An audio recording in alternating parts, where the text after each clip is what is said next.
Hello दोस्तों, मैं सुभाष आप सभी का CTITR में स्वागत करता हूं। MS एक्सेल के इंटरफेस के बारे में पढ़ेंगे। तो सबसे पहले हम लोग ये जानेंगे कि एक्सेल को ओपन कैसे किया जाता है, हाउ टू ओपन एक्सेल। तो एक्सेल को ओपन करने के कई तरीके हैं। यहाँ आप स्टार्ट बटन पे क्लिक करके यहाँ से आप स्क्रॉल करके भी देख सकते हैं MS एक्सेल को, और उस पर क्लिक कर सकते हैं यहाँ पे, जैसे यहाँ पे है। और आप यहाँ स्टार्ट बटन पे क्लिक करके सर्च बॉक्स में भी सर्च कर सकते हैं एक्सेल, तो एक्सेल आ जाएगा। या फिर आप विंडो प्लस R प्रेस करिए और यहाँ पे एक्सेल लिख दीजिए। कोई भी तरीका आप इस्तेमाल कर सकते हैं एक्सेल को ओपन करने का। फिलहाल जो इस लैपटॉप में माइक्रोसॉफ्ट ऑफिस का वर्जन है वो 2016 है। आप सभी के लैपटॉप में हो सकता है माइक्रोसॉफ्ट 2010 हो, 2007 हो, या कोई माइक्रोसॉफ्ट का अन्य वर्जन भी हो सकता है। माइक्रोसॉफ्ट एक्सेल के इंटरफेस में आप सभी का स्वागत है। प्रीवियस वीडियो में मैंने बताया था टाइटल बार और रिबन के बारे में। फ़िलहाल इस वीडियो में थोड़ा सा मैं बताऊंगा कि सबसे ऊपर वाली जो पट्टी होती है दोस्तों, उसको कहा जाता है टाइटल बार। टाइटल बार में ही ये राइट साइड में ये विंडो कंट्रोल होता है, और विंडो कंट्रोल में ये मैंने डिफाइन ऑलरेडी किया था कि इसमें मिनिमाइज बटन होते हैं। इसका काम क्या होता है, मैक्सिमाइज बटन एंड मैक्सिमाइज और restore down button and close button, इन सभी का वर्क भी मैंने डिफाइन किया था उस वीडियो में, इसके प्रीवियस वाले वीडियो में। फ़िलहाल जो मिनिमाइज बटन है, इसका काम है किसी सॉफ्टवेयर को टास्क बार पे लेकर जाना। सपोज डेट मान लीजिए मैंने यहाँ पे मिनिमाइज बटन पे क्लिक किया तो ये टास्क बार पे चला जाता है। उसके बाद ये है बच्चों मैक्सिमाइज या रीस्टोर डाउन बटन। इसे दोनों बटन के नाम से जाना जाता है, मतलब दोनों में से कोई भी बटन कह सकते हैं। यदि विंडो आपका बड़ा है तो इस पर क्लिक करेंगे छोटा हो जाएगा, फिर इस पर क्लिक करेंगे बड़ा हो जाएगा। और ये लास्ट में आपका है क्लोज बटन, यानी कि ये, इससे कोई भी प्रोग्राम आपका क्लोज हो जाता है। टाइटल बार के लेफ्ट साइड में होता है quick access tool bar. Quick access tool bar में कोई भी ऑप्शन आप ऐड कर सकते हैं और आसानी से उसका इस्तेमाल कर सकते हैं, यूज कर सकते हैं। क्विक एक्सेस टूल बार के यहाँ ड्रॉप डाउन पे क्लिक करके आप कोई भी ऑप्शन यहाँ पे ड्रॉप डाउन पे क्लिक करके कोई भी ऑप्शन यहाँ से ऐड कर सकते हैं।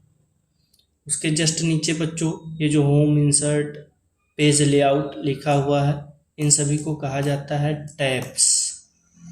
टैब्स कहते हैं या मेनू बार कहते हैं। ये रिबन के अंतर्गत इतना एरिया बच्चों रिबन के अंतर्गत आता है, और रिबन में होता है ये सबसे ऊपर टैब या मेनू बार। उसके बाद ये सब होता है ग्रुप्स, अलाइनमेंट ग्रुप जैसे हो गया, फॉन्ट ग्रुप है और नंबर ग्रुप है इत्यादि। इंसर्ट टैब पे मान लीजिए आप क्लिक करते हैं इंसर्ट टैब पे, तो इससे रिलेटेड ग्रुप आता है। जैसे यहाँ पे टेबल्स ग्रुप है, इलस्ट्रेशंस ग्रुप है, पेज लेआउट पे क्लिक करेंगे थीम्स ग्रुप है। ऐसे अलग अलग टैब के अंतर्गत अलग अलग ग्रुप आते हैं और उसमें अलग अलग ऑप्शन होते हैं। अब उसके बाद बच्चों ये सब तो डिफाइन किया गया था MS वर्ड के इंटरफेस में। अब उसके बाद ये जो नीचे पट्टी आती है ये, इसको कहा जाता है फार्मूला बार। आप यहाँ पे कुछ भी लिखेंगे, जैसे मान लीजिए मैंने यहाँ पे लिखा तो वो फार्मूला बार में लिखा जाएगा, या आप यहाँ फार्मूला बार में क्लिक करके कुछ भी लिखेंगे तो वो इस सेल में लिखा जाएगा जहाँ पे सेलेक्टेड रहेगा। उसके बाद बच्चों फार्मूला बार के लेफ्ट साइड में यहाँ पे ये होता है नेम बॉक्स।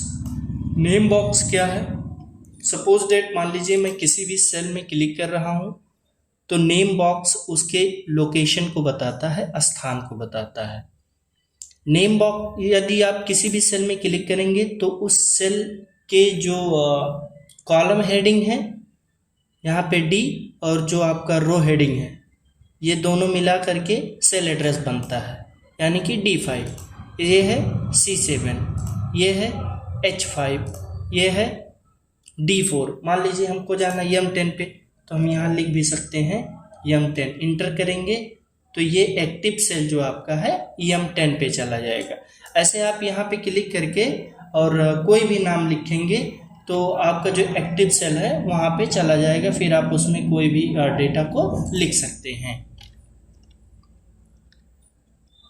उसके बाद बच्चों ये आता है, आपने इसमें कुछ लिखा हुआ है और पूरा उसको सेलेक्ट करना है, तो आप इस बटन पे क्लिक करेंगे तो पूरा आपका सेल सेलेक्ट हो जाएगा।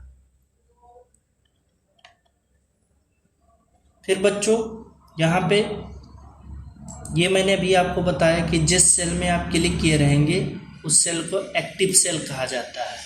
उस सेल को क्या कहा जाता है? Active cell. बच्चों यहाँ पे एक ऑप्शन और है होम टैब के अंतर्गत, टैब्स के अंतर्गत फाइल मेनू। फाइल मेनू पे आप क्लिक करेंगे तो इससे रिलेटेड कई प्रकार के ऑप्शन हैं। ये हम लोग आगे के वीडियो में सीखेंगे कि किसका क्या काम होता है। फिलहाल अभी हम लोग इंटरफेस के बारे में पढ़ेंगे।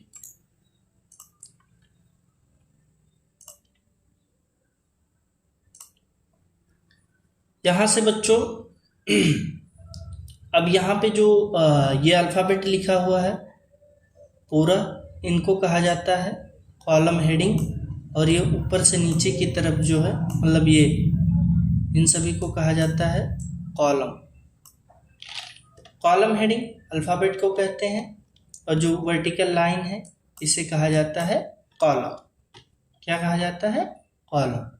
यहाँ पे जो बच्चों डिजिट में लिखा हुआ है इसे कहा जाता है रो हेडिंग। हॉरिजॉन्टल जो लाइन इसमें है इन सभी को कहा जाता है row. I hope you understand what is row और column. Column situated vertically in the worksheet and row situated horizontally in the sheet. उसके बाद बच्चों मान लीजिए मैंने यहाँ पे कुछ लिखा हुआ है जैसे कंप्यूटर, और यहाँ से मैं लिख दे रहा हूँ ट्रेनिंग। अब मान लीजिए इस कॉलम को और हमको बड़ा करना है तो बी डी और ई के बीच में एक लाइन है, यहाँ पे ले जाएंगे तो माउस पॉइंटर आपका चेंज होता है। इस पे आप लेफ्ट क्लिक करके ड्रैग करेंगे राइट साइड में तो आपके कॉलम का जो साइज है वो इंक्रीज हो जाएगा, लेफ्ट साइड में करेंगे तो डिक्रीज हो जाएगा। ये है बच्चों, इसे कहते हैं कॉलम सेपरेटर, यानी जो जैसे टी और यू के बीच में जो वर्टिकल लाइन है उसे कहते हैं कॉलम सेपरेटर। वहाँ पे आप क्लिक करके कॉलम को आप इंक्रीज कर सकते हैं, और यहाँ इसके बीच में जो है इसे कहते हैं बच्चों row separator. Column separator and row separator. उसके बाद बच्चों दो या दो से अधिक सेल के समूह को कहा जाता है सेल अरेंज। क्या कहा जाता है? Cell arrange. फिर हम लोग बच्चों आ जाते हैं यहाँ बॉटम की तरफ, बॉटम से एक लाइन ऊपर। इसमें होता है सबसे पहले यहाँ पे सीट नेविगेशन, यहाँ से आप सीट को नेविगेट कर सकते हैं। उसके बाद होता है सीट टैब, यहाँ से जितना भी सीट आपका रहेगा वो अवेलेबल रहेगा, और यहाँ पे रहेगा न्यू सीट बटन एक। इसमें हम लोग देखते हैं यहाँ पे न्यू सीट बटन पे क्लिक करेंगे तो सीट की संख्या बढ़ेगी, और ये सीट नेविगेटर पे यदि आप क्लिक करते हैं तो यहाँ से यदि आपके पास सीट ज़्यादा है तो उसको आप हॉरिजॉन्टली स्क्रॉल कर सकते हैं, इससे फॉरवर्ड होगा और बैकवर्ड होगा। उसके बाद बच्चों आता है सबसे नीचे स्टेटस बार। स्टेटस बार के यहाँ राइट साइड में जूम टूल होता है ये, और उसके बगल में व्यू बटन्स होता है। हालांकि ये एमएस वर्ड में डिफाइन किया गया था किसका क्या काम है। आप एमएस वर्ड के वीडियो को भी देख सकते हैं, एमएस वर्ड का इंटरफेस। तो बच्चों इस वीडियो में इतना ही।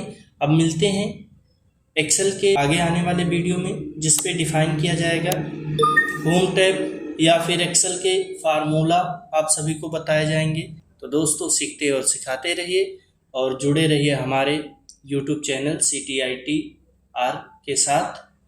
धन्यवाद।